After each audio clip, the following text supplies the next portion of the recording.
Ayun, nagpa-testing pala tayo, no, ng bakal. So, ayan, sinusukat nila yun sa caliper yung sizes, no. Yan. So, meron din sila ditong testing ng mga konkreto. Yung una, 3 yard pa weight, no. Bakal. So, may sukat sa weight. Size siya na. Yan, yun sa 10mm. Ito naman sa 12mm. Sige. So, may ratio kasi yan sila sa weight and length, no, para sa magiging strength ng bakal na tinetesting. So, yun yung sa 16. Testing din pala, no? Pinaka-spacing ng lugs. Kasi yung linyada na to, yung spacing niya, sama sa dito. So, sinusukat pala isa-isa. Yung distansya, no? Yan. So, spacing ng lugs. So, 10 at 12.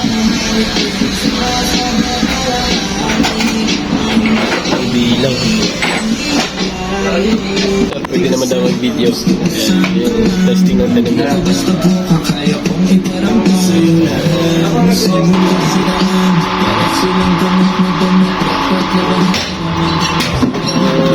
pencil mo yan?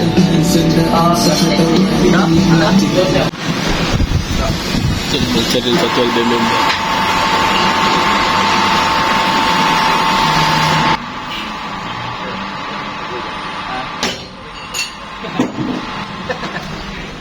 Naman. So, dito nakikita sa naka-strap niya sa universal testing machine ng bakal.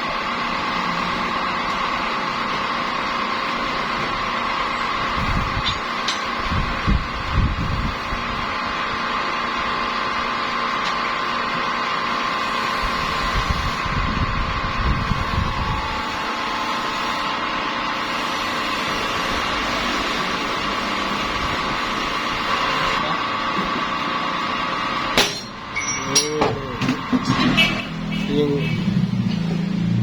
yan, yung sibo din pala, no? Kung na yung na-testing, nabahala na siya. Ito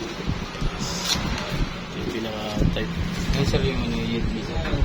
Yung? Yield, tsaka tensor. Yung kanina.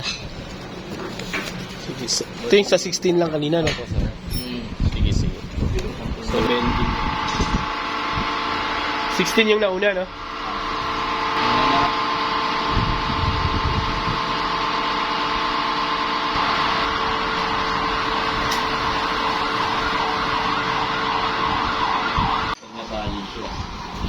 So pag nabali siya, fail yun. Pag hindi, start niya. So basis sa bending, pag nabali, so failure yung ano, bakal. Magkaroon dyan ng crack. Crack, no? Pero walang crack, tumus. Wala. Nice. So, wala siyang crack. Bending ng 12mm.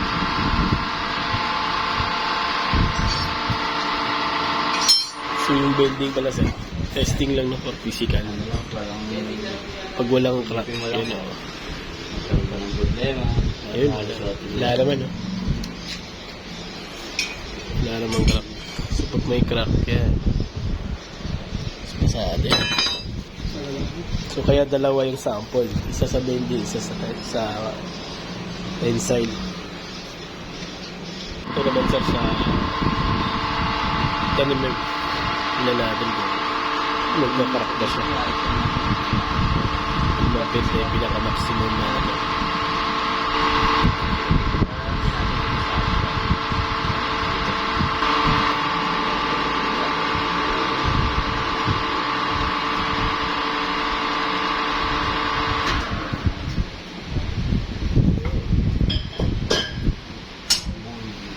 Meron boss? Wala. Ayun, walang garap. Ibig sabihin, 3 pasado to. Sa physical lang, no? Wala siyang crack. Walang manifestation ng crack. So, physical pasado yung